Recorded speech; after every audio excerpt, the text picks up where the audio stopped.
Hello everyone and welcome back to the channel. What you're looking at is just a picture of the JJRC P130 Battler. We reviewed that a few videos ago, and if you watched that video you know that I wasn't very happy with it. I want everything to fly well. I want everybody who purchases something to have at least a decent experience, and I really didn't feel that could happen with the P130. And the thrust was marginal at best, and then it had other flight characteristics that were flawed, such as if you tried to make a coordinated turn, the inside rear motor would drop and you would either crash your low to the ground, or you would have to make a quick correction to keep it in flight. Essentially, it made it kind of a hovercraft that you could move into star shape, maybe doing everything very much with yaw only and very gentle.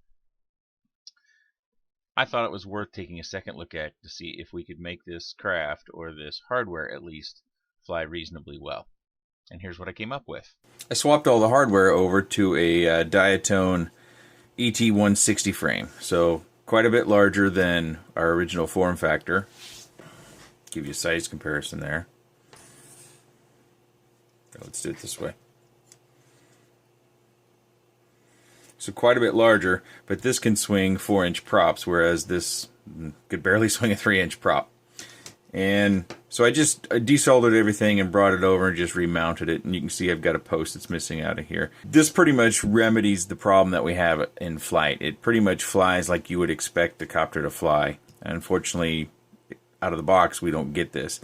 Now, if you have one of these 130s and you're frustrated with it and you want to try to take similar measures, you need to be aware of a couple things, and I can't necessarily show you here all that well. I went ahead and even used the foam feet, and I left the LEDs on.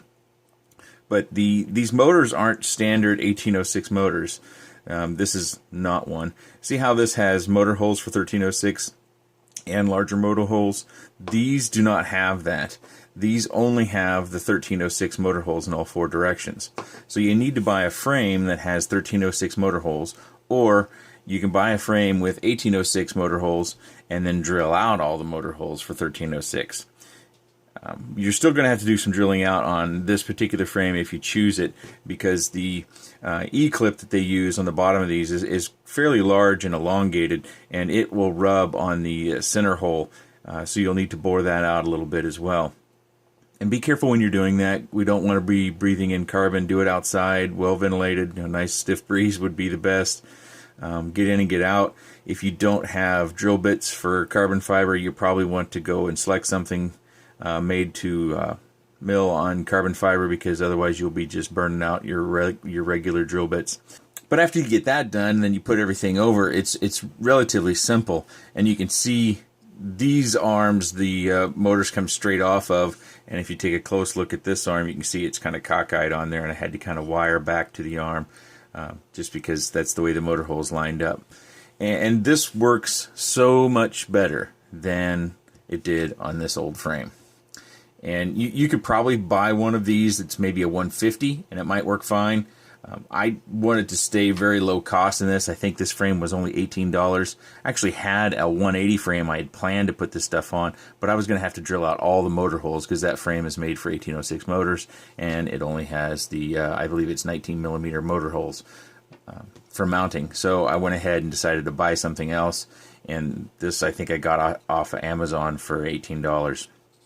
And once you get everything transferred over, it's very easy to do. So if you bought the RTF kit, the P130 RTF kit, and you didn't want to, unfortunately, you're going to need to do some soldering just to get everything off, because if you remember right, they had all the ESCs on the bottom, and the wiring was kind of wound through the frame. So you're going to have to do some desoldering to get everything off of there and be able to reassemble it. And I've had this out and flying it around, and it flies so much better. The thrust is greatly improved.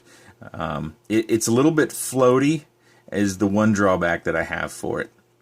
And I'm working on remedying that, but unfortunately these ESCs either don't support, or I'm able to connect to them motor braking. So when the motors spin, they just kind of keep spinning. So that means you don't get the motor braking, which can bring you down out of the air faster. So your throttle response needs to be a little bit more pitch heavy, probably, in order to get down out of the air.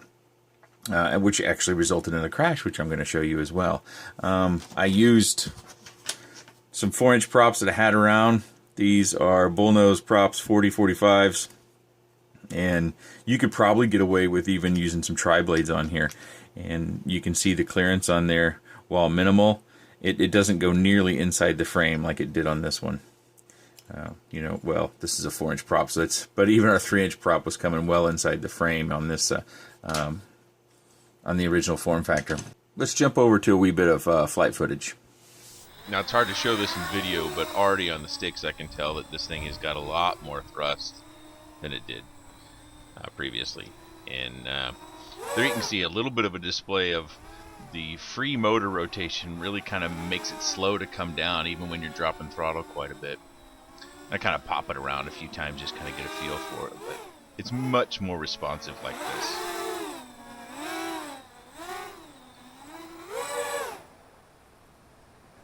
We switch it around. Now we're going to do the FPV portion of our flight.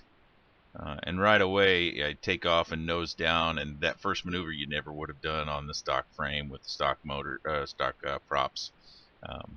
Even some of these even more mild 180 turns, you just couldn't have done it. It would have fallen out of the sky or at least dipped pretty hard. But so you can see it flies pretty fast, and I need to get that motor braking. I'm so used to that on everything else. I don't know if I've flown anything that doesn't have motor braking, and it really kind of throws me off. Each time I take this out, I'm kind of all over the place. My turns aren't nearly as tight as I like, because that's kind of like how I like to fly. I like to whip around stuff and use lots of yaw spins and things of that nature. But yeah, it flies pretty good. So for, you know, about $20, maybe $22 or something like that, and a little bit of effort, we can take the P130 and we can turn it around and make it into a fully capable quad. And hopefully we won't see more 1806 based micros coming out, because that was an attempt that was ill-fated. And hopefully many people have seen the videos that are available and aren't tempted by the size to get into something with those motors, especially people who aren't familiar with motor sizing and what those numbers mean. That move you saw like there with that quick reverse 180 yaw, there's no way we could have done that previously. This is actually a pretty fun little quad, and with the frame that I got, it was actually pretty easy to get everything stacked up in there. It wasn't ultra tight or anything. I did use some taller standoffs that I don't know where they came from. They were just in my bin.